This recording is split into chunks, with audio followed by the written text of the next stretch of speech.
Amigos, ¿cómo están ustedes? Tengan todos un excelente jueves. Bienvenidos a Un Mundo de Economía, por aquí, por Televisora del Táchira. Fidel, bienvenido. Buenos días, amigos. ¿Cómo están? Esperamos que muy bien. Hoy vamos a estar desarrollando un tema de muchísima actualidad y que tiene muchísima influencia sobre la vida económica de los países, de las empresas y sin lugar a dudas de las personas también. Vamos a estar hablando de apertura económica y de globalización. Sí. Algo que dicta hoy modo de vida, forma de construir las economías y maneras de proceder y desempeñarse los países, las empresas y los ciudadanos. Y por supuesto que tiene mucha determinación en cuanto es las formas de pensar, de desenvolverse, los estilos de vida y los modos de vida. Vamos a hablar específicamente en esta temática que hemos denominado lo que es apertura o expansión en la economía venezolana. Para compartir esta conversación, porque como lo solemos hacer todos los viernes de conversación, de diálogo, tenemos a nuestro invitado de este mediodía, David Feldman. David, bienvenido a Un Mundo de Economía. Buenos días, Darcy, Fidel. ¿Cómo estás, David? Bueno, listo para desarrollar, porque sí, suena un tanto hablar de apertura o expansión en la economía venezolana, dadas las condiciones en las que se encuentra el país actualmente, no solamente en el ámbito económico, sino también en el ámbito social. Porque podemos decir, nada más tengo yo hoy aquí en mis manos el ejemplar de este semanario, como es el reporte económico, y todas las referencias, toda la información que lleva Fidel es terrible. Un país en bancarrota. Triste. Muy triste. Pero son las realidades que estamos Son las viviendo. realidades. ¿Y por qué estamos en bancarrota? Es la pregunta. Exactamente, cuando tú, como lo decías al comienzo, el orden económico mundial exige es la apertura de mercados. Todos los países que están bajo el Tratado de Libre Comercio abrir sus economías a mercados libres, darle la posibilidad de inversiones, tanto las nacionales como las inversiones foráneas. David, ¿qué es la apertura económica? La apertura es una estrategia económica que consiste en abrir la economía o sectores de la economía o toda la economía a inversión y negocios. Opera en dos sentidos. Tú permites la inversión multinacional o nacional, o tú vas a invertir en sectores económicos de otros países que es importante para el interés nacional. Por ejemplo, la compra de Cigna en Estados Unidos. Correcto, sí, porque efectivamente pues la apertura es una avenida de dos vías, efectivamente. Así como puede venir capital e inversiones e intereses a participar en la economía de un país, puede efectivamente también el capital y los intereses nacionales de tu país ir y participar en negocios en otras partes. Eso es lo que es bien curioso. Y de allí deriva también el concepto de globalización, David, porque está muy relacionado con este ejercicio de la apertura económica. Globalización es libre tráfico de capital de un país a otro. Que un país vaya de uno a otro país y entre en las áreas que le interesa. Y en el caso de la apertura, tú captas capital, captas gerencia, economía de escala y diversificación económica. Sí, son las razones, digamos, que se persiguen o los beneficios que se obtienen directamente de la apertura económica. Sí, porque se habla de apertura, se habla de globalización y por ende se habla de expansión económica, que son tres, vamos a decirlo, son tres conceptos, son tres mecanismos dentro del orden del comercio internacional, de las economías internacionales que están intervinculados muy estrechamente. ¿Y la expansión económica, David? En el momento en que haya diversificación económica, en el que se abran nuevos campos en la economía nacional, hay expansión económica. Si tú haces una expansión económica en el sector turístico, por ejemplo, claro, haces una infraestructura de 100 o 200 hoteles en el país, eso es un nuevo sector económico que se abre. Sí, exacto. Es decir, la economía está en expansión.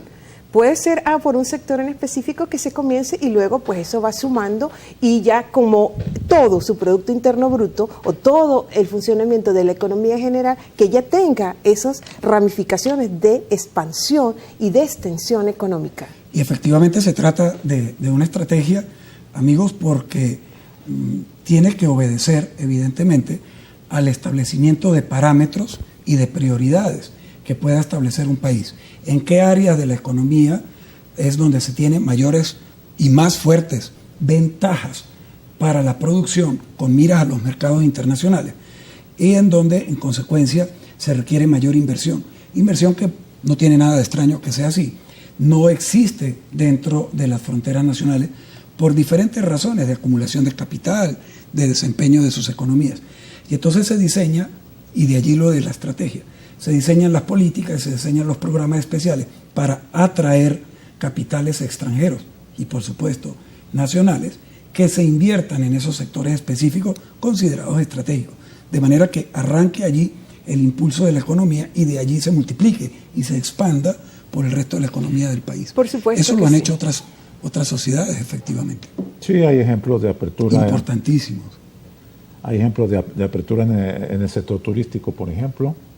Tenemos Santo Domingo, Punta Cana. Sí, queremos hablar de eso.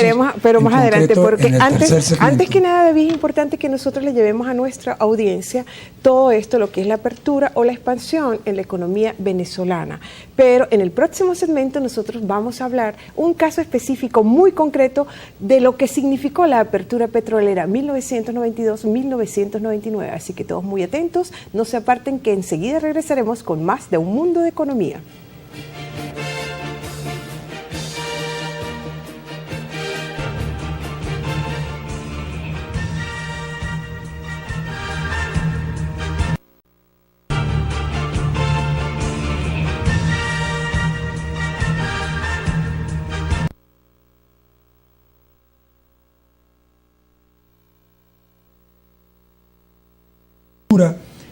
O la expansión en el caso concreto de la economía venezolana. Y por supuesto estamos haciendo, digamos, expansión en el tema de lo que es apertura y de lo que implica también la globalización económica.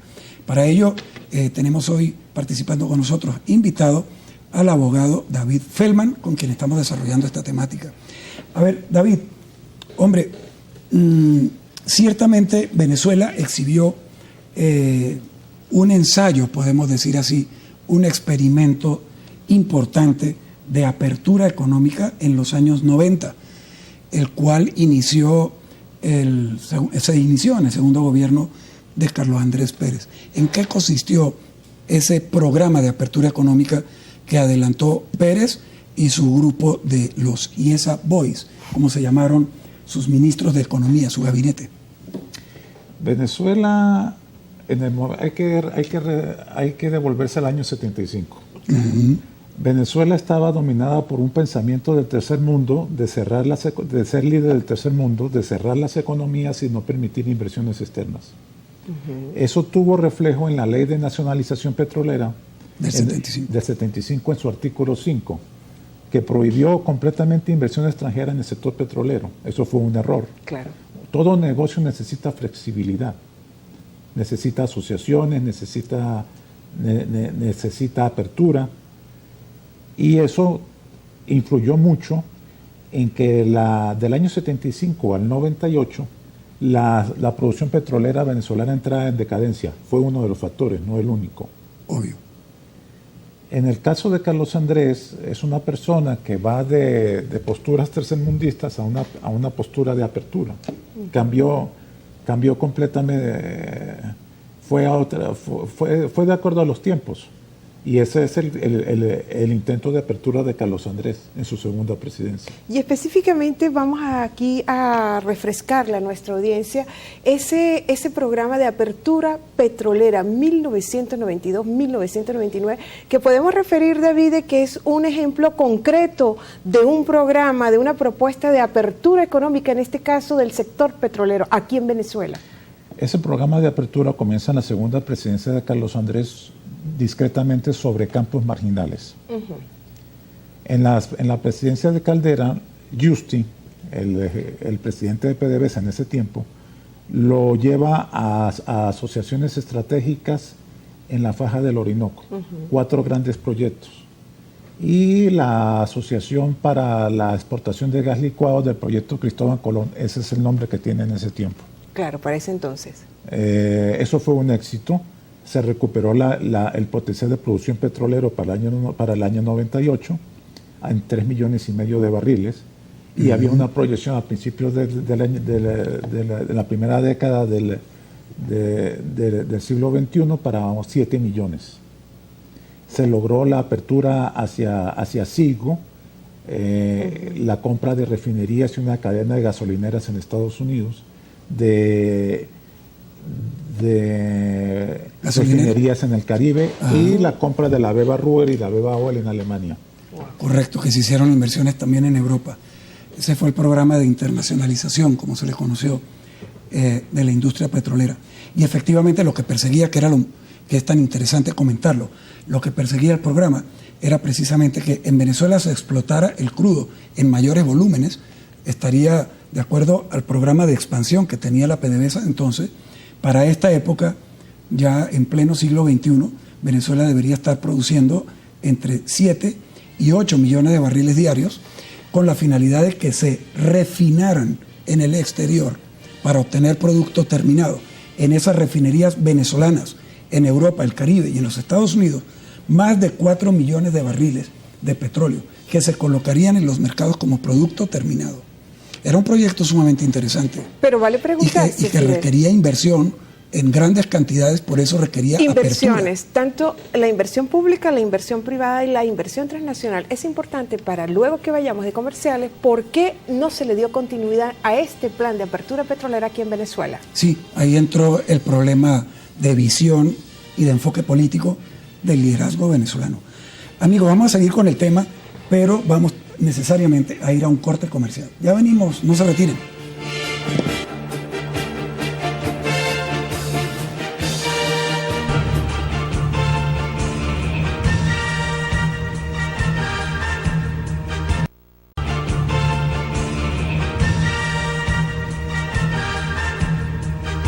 Nosotros estamos de vuelta con más de Un Mundo de Economía, conversando en este mediodía sobre la apertura o expansión en la economía venezolana. Nos acompaña nuestro amigo David Feldman, que aparte de ser abogado es un estudioso muy minucioso del tema económico. David, quedó al aire la pregunta de, dado ese proyecto de apertura petrolera de 1992-1999, también encaminado sobre todos los enfoques y los propósitos que tenía delimitados para alcanzar, vamos a decirlo así, ¿por qué no tuvo continuidad? ¿Se podrá utilizar en este caso de que este proyecto, este plan de apertura petrolera quedó abortado?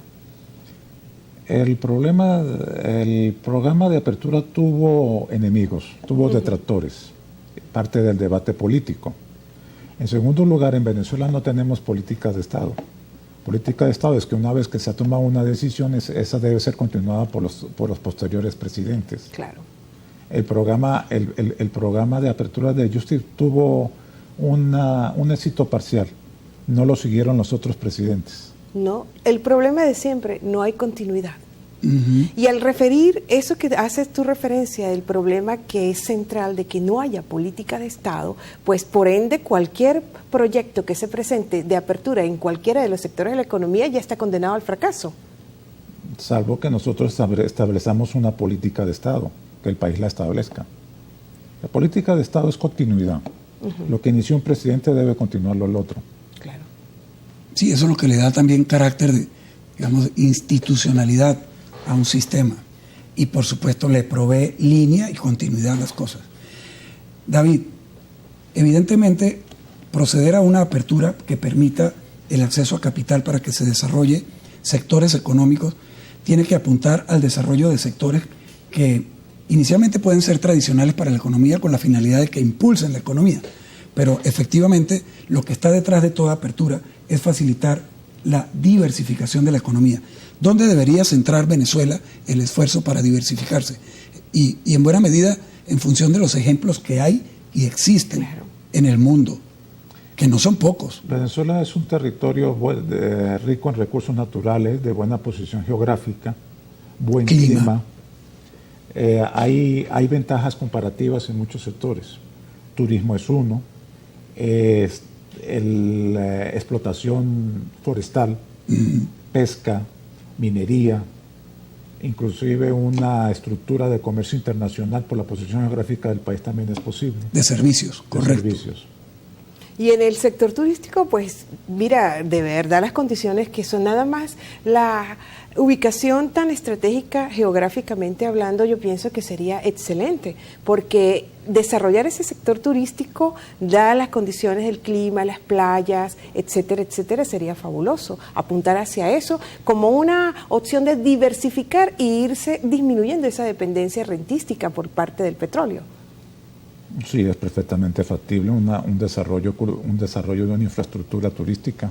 Pensar que en un Cancún, aquí en Venezuela. Eso iba a decirles, ¿qué ejemplos hay de países que han logrado diversificar su economía y obtener allí en ese nuevo emprendimiento de inversión? Los países del Caribe tienen una infraestructura turística superior a la venezolana. Lo hicieron mediante un esquema de apertura. Un ejemplo interesante es Punta Cana en Santo Domingo. Sí, la tenemos en pantalla. Oye, mira esa maravilla. Eso era unas playas rodeadas por una selva tropical. Eso era lo que era Punta Cana. En el año 69 un grupo americano lo compró y estableció una pista de tierra y unas cabañas para turismo de aventura. En el año 78 consiguió que el grupo Barceló y el grupo Mediterráneo invirtieran. En el año 83 crearon el aeropuerto internacional y en el 93 el puerto internacional. Y vinieron todas las grandes cadenas de hoteles del mundo y los inversionistas. Claro, por supuesto. Y hoy es uno de los Punta Cana es un nodo de desarrollo impresionante. Igual que Cancún en México. Cancún en México Ahí está Cancún. Cancún en México es el mismo esquema, en la península de Yucatán. Y está el ejemplo de Sharm el Sheikh en Egipto. Sí, ahorita vamos a ver imágenes de... Pero en el caso de Egipto, de la península del Sinaí, es también muy curioso. Era un desierto, comentas tú. Era un desierto, no había... Y entonces en el caso aquí Venezuela sería excelente porque tiene unas playas excelentes, unas condiciones climáticas. Tú nos decías entre telones ahí que es en nuestra ubicación geográfica es un espacio, un territorio donde no hay ondas tropicales, donde no es sísmico el país, etcétera, etcétera. No impactan los huracanes de manera directa. El único territorio efectivamente del Caribe en donde los huracanes no impactan directo, pero pasan de largo. Realmente, ¿qué hay que hacer? Que es nuestra Sharm el pregunta Sheikh, que por lo general nosotros le hacemos a todos nuestros invitados. En este caso, ¿cómo empezar a desarrollar programas de apertura económica? Porque es una exigencia, es una necesidad más que urgente, apertura y expansión económica. Tiene que haber garantías al capital. Claro. Y tiene que haber seguridad jurídica y respeto a los acuerdos y a las reglas establecidas. Claro. Para crear, digamos, esa condición fundamental de confianza que efectivamente pueda potenciar cualquier ventaja que pueda tener un territorio o un área económica de un territorio, efectivamente. Y hay esfuerzos realmente que, como los que estamos comentando, que han sido quizás el más notorio, y tenemos allí unas imágenes también, quizás el esfuerzo más notorio que hay en la actualidad es el caso de los Emiratos Árabes Unidos y muy concretamente de la ciudad de Dubái, en donde se han hecho unas inversiones fantabulosas y han convertido a la ciudad en el principal destino turístico de buena región del mundo, sobre todo en el campo del jet set, como se le dice, internacional, del turismo costoso y fino, por llamarlo de alguna manera. Realmente, David, sería bueno preguntarse por qué si no se llevó a cabo, no tuvo continuidad el plan de apertura petrolera que planteado por el expresidente PDVSA, Luis Justi. ¿Por qué no se ha llevado esto a cabo, Dios mío? Y tenemos todas las condiciones para hacerlo. ¿Qué hacer? ¿Una recomendación final o no qué? ¿Una conclusión? La apertura es una estrategia económica. Venezuela está por sus condiciones con ventajas para un tipo de estrategia. Con ventajas altamente comparativas para hacerlas altamente competitivas. Sí, competitivas. Sin lugar a dudas. Sin lugar a dudas. De manera que eso facilite que la economía venezolana y que el país pueda, con eficiencia, insertarse en la economía mundial y definitivamente abrir el compás para no depender solamente del petróleo. Es así. Porque eso no nos provee precisamente estabilidad. Amigos, queremos informarles que vamos a contar con la participación de David Feldman con un segmento, y él nos va a estar haciendo aportes importantes en el orden del análisis en los programas que vamos a iniciar en el mes de septiembre, los días martes. De manera que próximo estaremos ampliándonos para estar con ustedes lunes, martes, jueves y viernes, todas las semanas, en vivo y de paso con la participación de David. Muchas gracias, David. Es un placer darte la bienvenida. Muchísimas gracias, David. Igualmente. Y a todos ustedes, amigos, porque estos son nuestros propósitos de expandirnos y llevarles a ustedes la mejor información, los comentarios, las opiniones y, por supuesto, las críticas reflexivas sobre el interesante e incontenible proceso económico. Que tengan todos ustedes una excelente tarde, buen provecho y no olviden que debemos conducirnos con mucha inteligencia para compartir el protagonismo que hoy en día tiene la economía. Adiós.